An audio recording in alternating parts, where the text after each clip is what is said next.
coconut, curry, shrimp.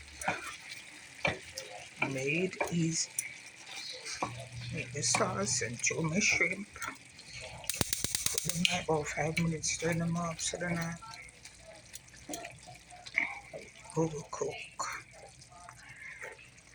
Serving this with some gungo peas, ton cornmeal, still cooking, turn up. Ton cornmeal, some people say polenta, with a coconut and some gungo peas. Getting down to 11.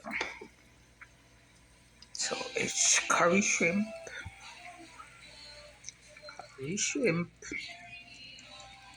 with the coconut milk and the turn cornmeal with the gungo peas.